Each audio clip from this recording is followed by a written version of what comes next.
The preceding program was paid broadcast. Any ideas, comments, and opinion expressed by the program hosts do not necessarily reflect the views and opinion of the station. The program and its producers are not affiliated with the station. Sa pag-atubang naton sang aton Semana Santa sa sini nga tuig, kabay nga tugutan naton ang pulong sa Ginoo nga maggiya, magapangulo, kag magatuytoy sa aton sa kamatuoran na tuhoy sa pag-antos, kamatayon, kag pagbanaw sang aton Ginoo sa Kristo sa tinutuyo nga matubos kita gikan sa aton nga makasalanan. Gani pagigupod kamo sa akon kay sa sulod sining 30 ka minutos aton pagapamlanduan sa pulong sa Ginoo ang kamatuoran na tuhoy sa luyo sang krus sang aton Ginoong Hesus. Diri sa aton palatuntunan sa kanginan tinapay sang kabuhi. Ang dinalan sa kasulatan sa aton sa sininga adlaw makita sa makasulatan ni Santiago sa Santiago Kapitulo 4. Kag akon pagabasahon ang versikulo 8. Ang pulong sa Diyos nagpahayag sa aton sa Santiago Kapitulo 4, versikulo 8, magpalapit sa Diyos, kag siya magapalapit sa inyo. Tinlui ang inyo mga kamot, kamo nga mga makasasala, kag putlia ang inyo mga tagipusoon, kamo nga mga duwa sang huna-huna. Mga kalantahon ginahalad gid para sa inyo. Kag ang kalantahon nga aton nga ginpamatian, ginkuha ini sa isa ka dinalan nga yara sa aton nga kasulatan.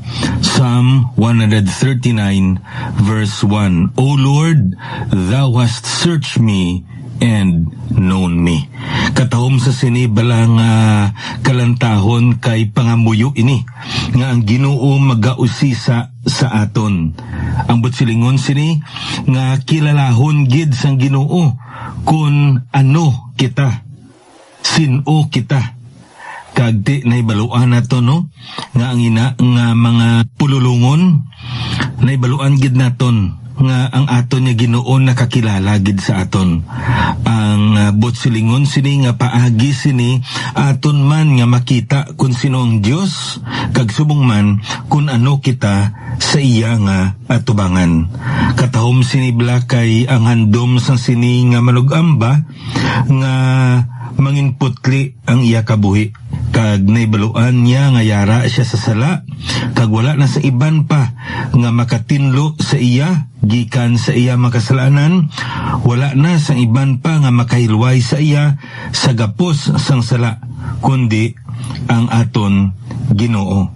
Kagkatahom sa sini nga kalantahon kay nagapangayo sa sambulig nga ang Ginoo magapadayon sa pagtinlo kag subong man magahilway sa iya paagi sa pag-usisa sang Ginoo sa iya nga kabuhi. Kakabay pa nga amo man ini ang kalantahon sa aton man nga tagipuson, ilabi na gid sa pagpadayon naton, sa pagtuon naton sa pulong sang aton nga Ginoo. Magapadayon kita diri sa mga kamatuoran nga aton nga ginatun-an kag ginapamaladungan kag ang aton subong nga topiko ginatiguluhan naton ini beneath the cross of Jesus. Kag nagakuha kita sang mga nagaklain-lain nga mga pulong nga makita naton sa Biblia nga paagi sini makabulig sa imo kag sa akon sa pag-ama naton sang aton kaugalingon sa pagatubang sang sini nga Lent season o kon ang ginatawag naton Semana Santa o kon amo ini ang tion nga mahanduraw naton ang pag-antos sang aton Ginoong Kristo sa krus sa Kalbaryo ang iya kamatayon, kag subong man ang iya nga pagdaog sa kamatayon paagi sa pagkabanhaw. Isa ka butang nga makita naton sa pulong sa Ginoo nga importante ang ini nga pagsilibrar kag subong man sa paghanduraw naton. Kay ang kamatayon ni Kristo Jesus hindi lamang amo ini ang nagatag sa imo kag sa akon sang kaluwasan, kun hindi nga paagi sa kamatayon ni Kristo Jesus ikaw kag ako makilalaan man nga iya. Amo ini akon aton gani nga sisaon sa pulong sa Ginoo makita naton nga bisan pa gani ang pagbautismo larawan ina sang kamatayon ni Kristo Jesus. Patay kita sa sala, ginlubong kita upod sa kay Kristo Jesus sa iya kamatayon, kag ginbanhaw kita sa bag-o nga kabuhi. Nagapayag ina sang dako ang kamaturan na tuhoy sa kamatayon sang aton Ginoo Kristo. Tabisan pagani ang aton nga Lord's Communion, ang aton balaan nga panyapon, ang dugo kag subong man ang lawas sang aton Ginoo Kristo, nagapahayag ina, simbolo ina, nagarepresentar ina sang aton nga kopa kag subong man ang tinapay. Dua ini ka mga elemento o kunbutang nga nagapahayag sang kamatayon sang aton Ginoong Kristo. Kag ang tagsa-tagsa nga nagapakigambit sa sini nga Lord's Communion, paagi sa iya nga pag-ambit ginakilala niya si Kristo nga iya nga manuluwas, kag subong man nga ang kalibutan nakakilala nga siya sumulunod sa kay Kristo Jesus. Katahom sa sina nga kamaturan nga makita iya naton sa pulong sang aton nga Ginoo. Gani kon aton nga usisaon kag pamalandungan sing maayo ang pulong sa Ginoo, makita naton kun ano kaimportante ang ini nga kamaturan. Kay ikaw kag ako makilala kita paagi sa mabutang nga imo kag akon nga ginabuhat. Sa sini nga pagtuon naton subong sa pulong sa Ginoo, aton niya nga usisaon kag pagpamlandungan ining pulong nga ginatawag naton diri confess, ang pagtuad. Ining pulong nga pagtuad tam-an ini kaimportante sa aton nga pag-aman sang aton kaugalingon sa pag-atubang sa aton Ginoo, ilabi na gid sa paghiwat naton sang sini nga ginatawag naton Passion Week. Ining confession tam-an ini ka dako nga pulong kag labing importante sa aton niya tagsa-tagsa ka makabuhi. Anuman ang imo nga denominasyon, isa man kabutang nga makita naton nga kinanglanon naton ang pagtuad. Anuman ang kaimtangan nimo sa imo espirituhanon nga pagkabuhi, ayan lapsag ikaw sa pagtuluhan o kon hamtong ka na sa pagtuluhan, ayan ordinaryo ikaw nga membro sa isa ka iglesia o kon isa ikaw sa ginatawag naton full-time workers, kinanglano naton ang ginatawag naton diri confession. Apang isa man kabutang nga aton nga madiskubrihan nga masami daw wala gid naton ini ginhatagan sang matutuod niya nga bili.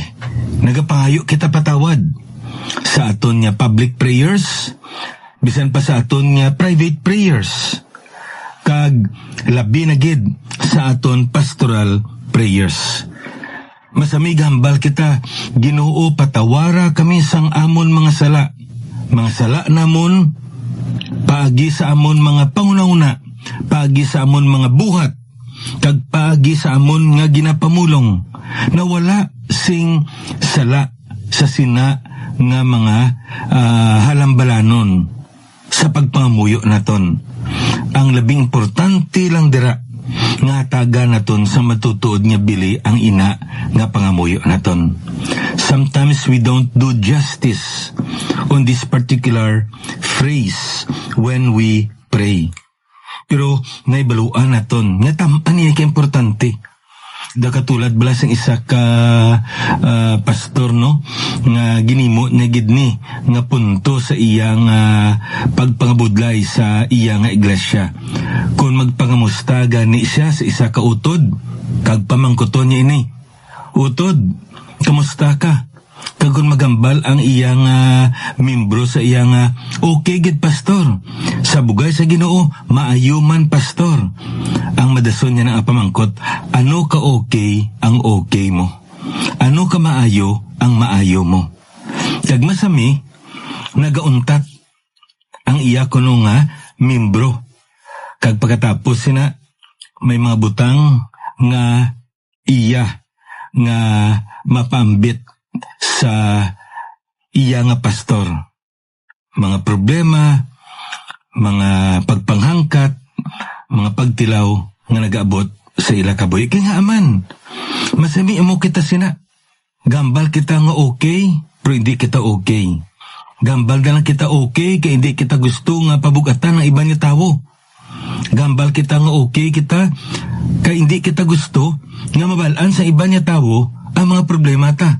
Pero sa atubangan sang aton Ginoo, let us learn to be honest. And let us learn to open our hearts. Kaya nga man, una sa tanan, kilala yan naman ta. Ano pang ipidi natin itago sa iya? Kilala niya na kita. Kagula naman sa iban pa nga pwede naton mabuksan ang aton tigipusoon. Mapautwas naton ang tutuod nga ginabatsyag naton. Kag matugyan naton ang anuman niya butang nga nagahatag sing kabugatan sa aton nga pagpangabuhi. Amo na nga hatagan gid naton sambili ang ginatawag naton pagtuad. Hindi lang kita mangayo, patawad. Kag tapos na. Ang pinakamaayo nga imo kag akon gili nga maisa-isa ang ini nga mabutang. Hindi agod may baluan sa Dios, kundi nga aton nga may baluan ang ini nga butang, kag paagi sini mapangayuan aton kapatawaran, kag paagi man sini maka-experience kita sang matudtuod nga pagtinlo sang aton nga Ginoo. Naibaluan naton nga tinlo na kita, positionally speaking. But practically speaking, we still need daily cleansing. That's why we need also to practice daily confession. Amo na nga katahom sa ginambal dra ni Santiago sa aton. Draw near unto God, and He will draw near to you. Kag ari diri ang ginatawag naton confession. Cleanse your hands, ye sinners, and purify your hearts, ye double-minded.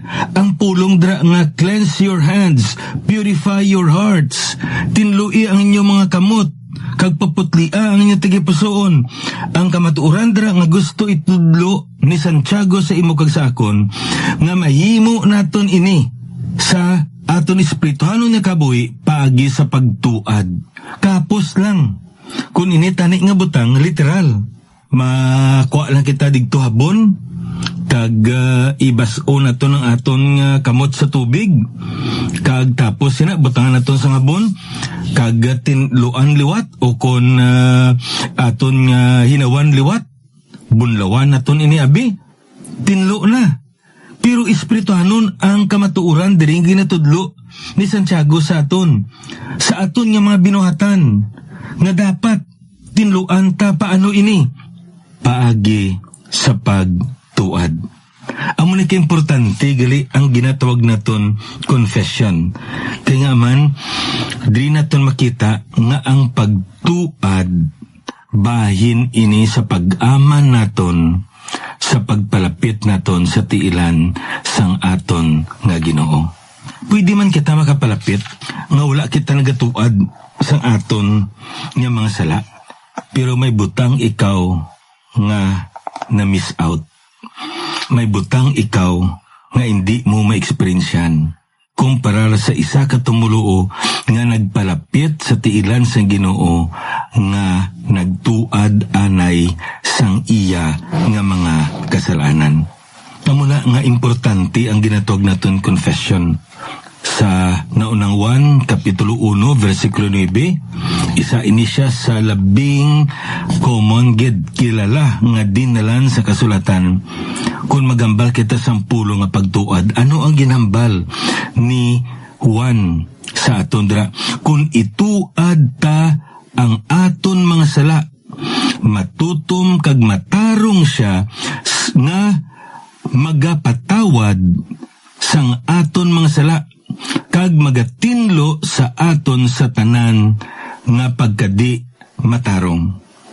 Ang kamatuoran diri nga makita naton yung sini, wala na kita sang kadtuan, dangpan, saligan sa pagpatawad sang aton nga mga sala, kun hindi ang aton Ginoong Kristo. Kay nga man, siya lamang ang matutom, handa, kag matarong, takos nga magpatawad sang aton nga mga sala. Kag di lamang amo sila, kag magatinlo sa aton sa tanan naton nga pagkadi matarong. Ginlarawan sang pulong sa Ginoo sa aton diri ang aton nga sala, nga daw katulad sang isa ka dagta. Ayan siguro butang naton mancha. Kag ang ina nga mancha naghigko na. Ayan sang aton dira nga bayo. O kung may taping kita sa aton nga nawong, ti aton ina nga tinluan, labhan naton, o kung aton ina nga tiluan pagi sa pagbutang sang habon o kung cleanser dira, agod nga matinluan ina. Ti amo nang pidi naton imo sa aton nga bayo kag sa aton nga guya. Pero sa aton espiritu, ano niya pagkabuhi? Ang pagtinlo amo ina gali ang confession. Sa tion niya ituad naton, yan, tinluan kita sang aton nga Diyos. Cleansing is the product of confession. Importante gid ang pagtuad. Now, kung lang taon bala naton, no? Kagtun-an naton sing maayo ang pulong gali nga confession. Ang silingon sini, to say the same thing. Kaya ang pulong gali nga confession, ang kahulugan sini, ang paghambal sang kapariyo. Ang silingon sini, to agree. Kung sa aton pa, nag-agree kamo, nagahisugot kamo nga duwa, nga amo ini. Ang silingon sini, nga ang tawo nga nagatuad sang iya nga sala, nagahisugot sa Diyos. Nga kung anong ginakabig sang Diyos nga sala, ginakabig naman ina nga sala. Kag tungod sina, naghambal siya, Ginoo ka ini nga buta nga ginubra ko, ginakabig mo nga sala, ginakilala ko nga sala ko. Ang ini nga buta nga ginubra ko, gani nagapangayo ako kapatawaran sang akon nga sala. It simply means that if you confess, you are agreeing with our God that you are guilty. Nga nakahimo kasing sala. Kag tungod sini, mangayo ka kapatawaran sa imo nga sala. That's confession. Gani kung aton yung isasaon sa pulong sa Ginoo, masapuan naton niya tamaan ni kaimportante kay nga man. Sa ginambal naton, cleansing is the product of confession. We can never experience real cleansing without confessing. Amo ni gali nga kinanglanon gid nga magpangayo kita kapatawaran, pagtuad sang aton nga mga sala. Kay dra nimo kag dra nakon ma-experiensyan ang matudtuod nga pagtinlo, paghugas sang Dios sang aton nga mga sala. Now nga importante ini, ang pagtuad sang sala nagadulot ina sang ginatawag naton pagtinlo. Kay ti aton na nga nakita nga do katulad ini sang isa ka mancha sa aton bayo. kag gintinluan naton paagi sa paglaba, paagi sa habon dira. Ti sa aton espirituhanon ni pagkabuhi, masapuan naton nga ang aton nga pagtinlo sini paagi sa pagtuad. Hindi lamang amo sina, kun lantawon naton sa pulong sang aton nga Ginoo, ang pagtuad sang sala nagadulot man inaagali sang pagpasag uli. Kay kun aton gali nga lantawon, kun nagahimo kita sang sala, nagautod ang aton gali nga ginatawag naton kaangtanan sa paghiambitay, the cord of fellowship sa aton nga Ginoo. Kag aton lamang ina mapanong balik paagi sa pagpangayo sang kapatawaran, paagi sa pagtuad. That's why kung aton nga lang taon sa pulong sa Ginoo ginambaldra, we need to walk in the light so that we can experience the fellowship. On the other hand, kung nagapanglakaton kita sa kadudulman, hindi naton ma-experiensyan ang pag-iambitay nga ginambal sa pulong sa Ginoo sa aton. So ano ba't silingon sini? Ang kapawa amo ning pagkabuhi nga matarong. Ang kadulom amo ning pagkabuhi nga di matarong. So kung may mga di matarong kita nga butang nga ginahimo, gaka utod ang aton gali maayo nga paggiambitay upod sa Dios. Ang aton relasyon wala problema. Anak kita gyapon sang Dios. Ang maayo naton nga pagtamdanay nagakaapektuhan ini. Gani kinahanglan nga magtuad kita. Kaari pagid. Ang katahom sa pagtuad kay nagadulot ina sang ginatawag naton pag-ayo sa aton, healing. Kay nga aman, kung nakahimo kita sing sala, may dako nga kaupangan sa tunga naton. Hindi lamang ginsakit naton ang Dios, kundi ginsakit naman naton kaugalingon. Kag ang sala daw katulad sang masakit. Kag kung magtuad kita, ginaayo kita sang aton nga Dios.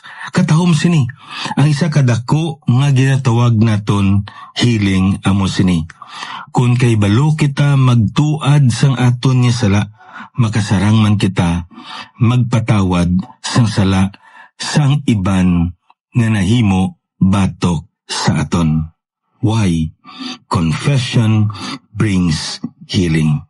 And lastly here, kung lang taon naton, confession brings new appreciation. Maapresyar naton ang bugay sang Dios. Maapresyar naton nga tamaan kadako ang gugma sang Dios sa aton nga wala sing sala nga hindi niya mapatawad kung gintugyan naton sa iya bilang iya nga mga kaanakan. Kabisan pa, dako man ini nga paandam sa aton nga hindi naton paghimuon nga pinamatasan nga magpakasala batok sa Dios. Kay ang Ginoo nagadisiplina man sang tanan-tanan nga iya nga kaanakan. Sa pagtuad naton, nakita naton kung ano ang halit sa sala. Kag subong man, sa pagtuad naton, nakita naton kung ano ang pagpakamaayo sang kapatawaran sang Dios. Kung ginahimo naton ang pagtuad, ginaama naton ang aton kaugalingon sa pagatubang sa aton Ginoo, sa pagsilibrar naton sang iya nga pag-antos, kamatayon, kag pagkabanhaw sa tinutuyo nga ikaw kag ako maluwas gikan sa aton nga mga kasalanan. Amo ini ang mensahe sang pulong sa Ginoo sa aton sa sining adlaw. Sa madason naman ni broadcast ininyo abyan alagad sa kanginan Pastor Neil Vilches ang Ginoo magapakamayos.